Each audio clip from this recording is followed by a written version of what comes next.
ഞാനിവിടെ ബിറ്റ്കോയിന്റെ 4 hour time ഫ്രെയിമിൽ chart എടുത്തിട്ടുണ്ട്.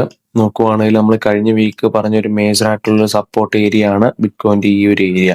അപ്പൊ ഇത് പ്രൈസ് ബ്രേക്ക് ചെയ്യുവാണെങ്കിൽ നമുക്ക് ഡൗൺ സൈഡിലോട്ട് എക്സ്പെക്ട് ചെയ്യാം. ഇവിടെ നിന്ന് സപ്പോർട്ട് എടുക്കുവാണെങ്കിൽ നമുക്ക് വീണ്ടും അപ്പ് സൈഡിലോട്ട് കാണാൻ പറ്റും എന്നായിരുന്നു പറഞ്ഞത്. നോക്കുവാണെങ്കിൽ എക്സാക്ട്ലി പ്രൈസ് ഇപ്പോൾ അത് ബ്രേക്ക് ഡൗൺ ചെയ്തിട്ടുണ്ട്. ഇത് നമുക്ക് ഡൗൺ സൈഡിലോട്ടുള്ള ഒരു നല്ലൊരു മൊമെന്റം എക്സ്പെക്ട് ചെയ്യാം.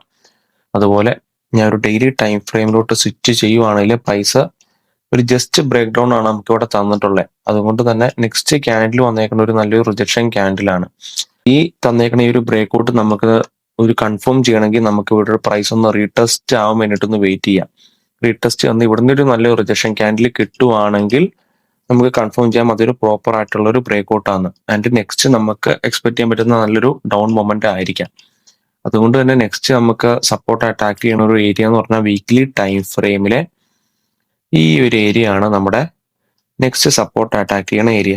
അത് വരുന്നത് നമുക്ക് 74,572 മുതൽ 71,993 എന്ന് പറഞ്ഞ ഈ ഒരു റേഞ്ചിലോട്ടായിരിക്കും നമുക്ക് റിജക്ഷൻ കിട്ടുവാണെങ്കിൽ കാണാൻ പറ്റുന്നത്. ഓക്കെ, അതുപോലെ ഞാനിവിടെ ബിറ്റ്കോയിന്റെ ഒരു 4 hour ടൈം ഫ്രെയിമിലെ ചാർട്ട് എടുത്തിട്ടുണ്ട്. ഇവിടെ ഞാൻ ഒരുപാട് നാളായിട്ട് പറഞ്ഞുകൊണ്ടിരുന്ന നമ്മുടെ ഒരു പാറ്റേൺ ആയിരുന്നു അക്യുമുലേഷൻ, മാനിപ്പുലേഷൻ ആൻഡ് ഡിസ്ട്രിബ്യൂഷൻ എന്ന് പറയുന്ന AMD പാറ്റേൺ. ഇവിടെ നമുക്ക് അക്യുമുലേഷൻ നടന്നു, അതിന്റെ ഏതെങ്കിലും ഒരു സൈഡിലോട്ട് മാനിപ്പുലേഷൻ നടക്കും, അതിനുശേഷം നമുക്ക് കാണാൻ പറ്റുന്ന ഒരു ഡിസ്ട്രിബ്യൂഷൻ ആയിരിക്കും എന്ന് ഞാൻ കുറെ നാളായിട്ട് പറഞ്ഞായിരുന്നു. എന്നിട്ട് കഴിഞ്ഞ വീക്കിലെ വീഡിയോ നിങ്ങൾ എടുത്തു നോക്കുവാണെങ്കിൽ കാണാൻ പറ്റും. ഞാൻ എക്സാക്ട്ലി പറഞ്ഞു നമുക്കൊരു മാനിപ്പുലേഷൻ നടന്നു, ഇനി നമുക്ക് ഡൗൺ സൈഡിലോട്ടായിരിക്കും കാണാൻ പറ്റുന്നത് എന്നായിരുന്നു. ആൻഡ് ഇപ്പൊ നോക്കുവാണെങ്കിൽ മാനിപ്പുലേഷൻ നടന്നു കഴിഞ്ഞാൽ നമുക്ക് നല്ലൊരു ഡിസ്ട്രിബ്യൂഷൻ ബേസിലാണ് ഇപ്പൊ കറന്റ്ലി മാർക്കറ്റ് ഉള്ളത്. ഞാൻ എക്സ്പെക്ട് ചെയ്യണ ഇനിയും പ്രൈസ് നല്ല രീതിയിൽ ഡൗൺ സൈഡിലോട്ട് പോകുന്നത് തന്നെയാണ്. ഓക്കെ, ആൻഡ് ഈ ഒരു പാറ്റേൺ വെച്ച് ആരെങ്കിലും ഇവിടെ ട്രേഡ്സ് മാനിപ്പുലേഷൻ നടന്നു കഴിഞ്ഞാൽ ട്രേഡ് എടുത്തിട്ടുണ്ടെങ്കിൽ നല്ലൊരു ഹ്യൂജ് പ്രോഫിറ്റിലായിരിക്കും ഇപ്പൊ കറന്റ്ലി നിൽക്കണേ.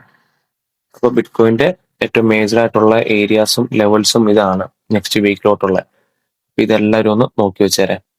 ഞാനിവിടെ ഗോൾഡിന്റെ ഡെയിലി ടൈം ഫ്രെയിമിലെ ചാർട്ട് എടുത്തിട്ടുണ്ട്. ഇവിടെ നമുക്ക് കാണാൻ പറ്റും ഗോൾഡ് നോക്കുവാണെങ്കിൽ ഓൾമോസ്റ്റ് 2 ദിവസം കൊണ്ട് നമുക്ക് ഉണ്ടായേക്കുന്ന ഡൗൺ എന്ന് പറഞ്ഞാൽ 16% മുകളിൽ. അതായത് നമ്മുടെ ട്രേഡിംഗ് ഇൻഡസ്ട്രിയിൽ തന്നെ ഗോൾഡിൽ നമുക്ക് ഇതുവരെ ഇങ്ങനെ ഒരു ഡൗൺഫാൾ നമ്മൾ കണ്ടിട്ടില്ല. ഓൾമോസ്റ്റ് ഗോൾഡിൽ വന്നേക്കണം $5 ട്രില്യൺ മേലുള്ള വൈപ്പ് ഔട്ട് ആയേക്കണേ.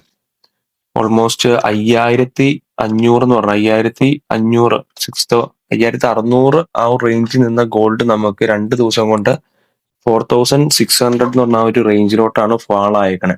ഇത്രയും വലിയ ഡൗൺഫാൾ ഉണ്ടാവാനുള്ള റീസൺസ് എന്ന് പറഞ്ഞു കഴിഞ്ഞാല് നമ്മുടെ ഹെവി പ്രോഫിറ്റ് ബുക്കിംഗ് ആണ്. ഞാൻ കഴിഞ്ഞ വീക്കിൽ ഇട്ട വീക്കിലി അനാലിസിസിൽ ഞാൻ പറഞ്ഞായിരുന്നു നമ്മുടെ 5,000 എന്ന് പറഞ്ഞ ഒരു നല്ലൊരു സൈക്കോളജിക്കൽ ആയിട്ടുള്ള ഒരു ലെവലാണ്. അപ്പോൾ ഗോൾഡ് മേ ബി നമുക്ക് അവിടെ നല്ലൊരു പ്രോഫിറ്റ് ബുക്കിംഗ് നമുക്ക് എക്സ്പെക്ട് ചെയ്യാം.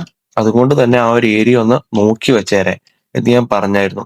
നമ്മൾ പറഞ്ഞ പോലെ തന്നെ ഹെവി പ്രോഫിറ്റ് ബുക്കിംഗ് ആണ് ഇവിടെ നമുക്ക് പ്രൈസ് വന്നിട്ടുള്ളത്. അതുപോലെ നമ്മുടെ US ഡോളർ നോക്കുവാണെങ്കിൽ നല്ലൊരു സ്ട്രെങ്തോടു കൂടി അപ്സൈഡിലോട്ടാണ് പ്രൈസ് പോയേക്കണേ.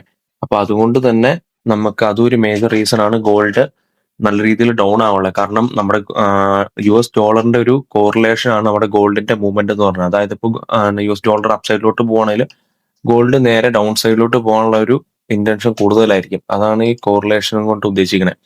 അപ്പൊ അതും ഒരു മേജർ റീസൺ ആണ്. അതുകൊണ്ട് തന്നെ ഈ ഒരു ഏരിയയിലെ നമ്മുടെ ഗോൾഡിന്റെ ആ ഒരു 5,000 എന്ന് പറഞ്ഞ ആ ഒരു ഏരിയക്ക് മുകളിൽ പോയപ്പോഴത്തേക്കും നല്ലൊരു പ്രോഫിറ്റ് ബുക്കിംഗ് ഉണ്ടായി. ഇൻസ്റ്റിറ്റ്യൂഷൻസും റീറ്റെയിലേഴ്സും ഒരുപാട് പേര് അവിടെ നല്ല രീതിയിൽ പ്രോഫിറ്റ് ബുക്ക് ചെയ്തിട്ടുണ്ട്. അതാണ് നമ്മുടെ ഇത്രയും വലിയൊരു ഡൗൺഫാളിനുള്ള ഈ ഒരു റീസൺസ് എന്ന് പറഞ്ഞാല്.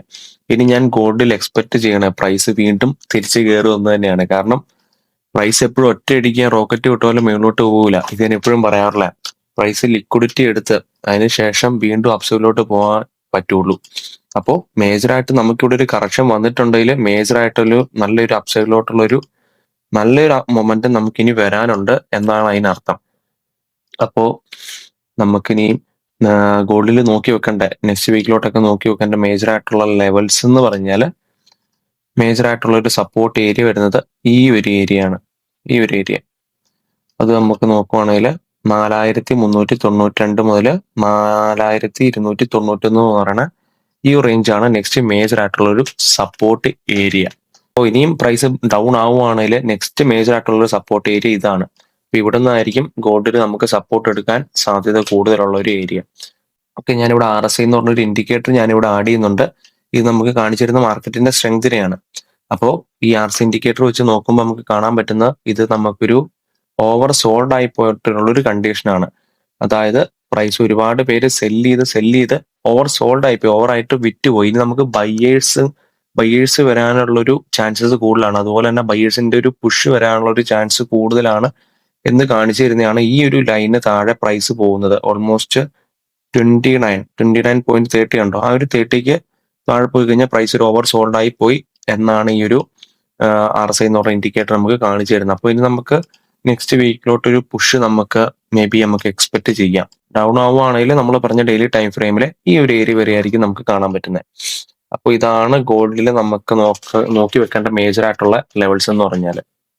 February 1 നമ്മുടെ മേജർ ആയിട്ടുള്ള ഒരു ന്യൂസ് ഉണ്ട്. അതായത് നമ്മുടെ ഇന്ത്യൻ യൂണിയൻ ബഡ്ജറ്റ് 2026-27 ഫിനാൻഷ്യൽ ഇയറിലെ ബഡ്ജറ്റ് ആണ് വരാൻ പോകുന്നത്. അപ്പോൾ February 1 11 PM രാവിലെ 11 മണിക്കാണ് ഈ ഒരു ബഡ്ജറ്റ് വരുന്നത്. അപ്പോൾ മേജർ ആയിട്ടുള്ള ഒരുപാട് ന്യൂസ് ഒക്കെ ഉണ്ടായിരിക്കും ഇതിൻ്റെ അകത്ത്. അപ്പോൾ ഹൈലി വോളറ്റൈൽ ആയിരിക്കും നമ്മുടെ ഇന്ത്യൻ മാർക്കറ്റ് എല്ലാം. അപ്പോൾ എല്ലാവരും അതിനനുസരിച്ച് ട്രേഡ്സും കാര്യങ്ങളും എടുക്കുക. നെക്സ്റ്റ് വീക്കിലോട്ടുള്ള US ഡോളറിൽ മേജർ ആയിട്ടുള്ള ന്യൂസ് നോക്കുവാണെങ്കിൽ മൺഡേ February 2 രാത്രി 8:30 ഒരു ഹൈ ഇമ്പാക്ട് ന്യൂസ് ഉണ്ട്. അതുപോലെ ട്യൂസ്ഡേ February 3 8:30 ഒരു ഹൈ ഇമ്പാക്ട് ന്യൂസ് ഉണ്ട്. February 4 6:45 8:45 8:30 2 ഹൈ ഇമ്പാക്ട് ന്യൂസ് ഉണ്ട്. തേഴ്സ്ഡേ February 5 വൈകുന്നേരം 7 മണിക്ക് ഹൈ ഇമ്പാക്ട് ന്യൂസ് ഉണ്ട് ഒരെണ്ണം. ആൻഡ് ഫ്രൈഡേ February 6 നമുക്ക് 3 ന്യൂസോളം ഉണ്ട്, അവർ 7 മണിക്ക്. ആൻഡ് 8:30 PM നോക്കുവാണെങ്കിൽ 2 ഹൈ ഇമ്പാക്ട് ന്യൂസ് ഉണ്ട്. അപ്പോൾ അടുത്ത വീക്ക്, അതായത് അടുത്ത മന്ത് February 1 വീക്ക് തന്നെ നമുക്ക് ഒരുപാട് ന്യൂസ് ഉണ്ട്. അപ്പോൾ നല്ല രീതിയിൽ ഹൈലി വോളറ്റൈൽ ആയിരിക്കും നമ്മുടെ എല്ലാ മാർക്കറ്റിനും തന്നെ. അപ്പോൾ ഇതെല്ലാം ഒന്ന് നോക്കി വെച്ച് കറക്റ്റ് ആയിട്ട് ട്രേഡ്സും കാര്യങ്ങളും ഒന്ന് ഇനിഷ്യേറ്റ് ചെയ്യുക. അപ്പോൾ ഇത്രയാണ് നമ്മുടെ മേജർ ആയിട്ടുള്ള ന്യൂസും അതുപോലെ മേജർ ആയിട്ടുള്ള ലെവൽസും എല്ലാം. അപ്പോൾ ഇതുപോലത്തെ ഒരു അടിപൊളി വീഡിയോയിൽ നമുക്ക് നെക്സ്റ്റ് കാണാം.